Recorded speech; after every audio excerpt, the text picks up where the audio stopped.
Non c'è pace per il Prosecco. Dopo le polemiche sul termine da usare o meno, ora la nuova grana si chiama Donald Trump e i dazi americani. Si parla di tariffe aggiuntive sui prodotti europei per circa 7 miliardi di euro. Tra i prodotti tartassati, l'agroalimentare italiano, che fa da padrone nel rapporto scambi con gli USA. L'America, solo per dare una cifra, conta per il 9% del totale delle esportazioni mondiali dell'Italia, con un valore intorno ai 4 miliardi e mezzo di euro. Quasi 90 le diverse tipologie esportate in gran parte dall'agroalimentare.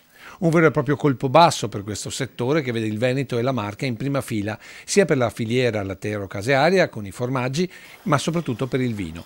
In particolare il Prosecco, che potrebbe avere un notevole contraccolpo, considerando che da gennaio a giugno gli Stati Uniti hanno acquistato il nostro vino per 131,5 milioni di euro, superando come mercato la Gran Bretagna.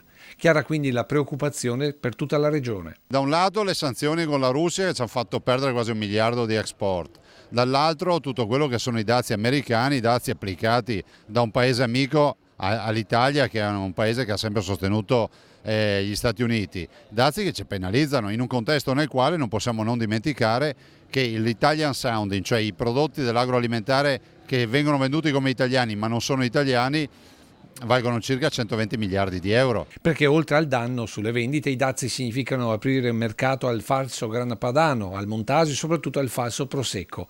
Chiaro quindi il rammarico del governatore del Veneto. Pensare che adesso le partite dei mercati si regolino solo a colpi di dazi, dico che la dice lunga anche sul fatto che questa amicizia è messa in discussione. Presidente che spera in una revisione della lista che distingue i prodotti veneti da quelli colpiti dai dazi in virtù dei buoni rapporti, non solo storici ma attuali, con le basi americane tuttora attive in Veneto. Che abbiamo dato sempre ospitalità agli Stati Uniti, che abbiamo un rapporto solido di amicizia con gli Stati Uniti, non capiamo per quale motivo i nostri prodotti devono essere caricati di dazi e quindi vedere sparire il mercato degli Stati Uniti. Non funziona così tra amici, così funziona tra nemici.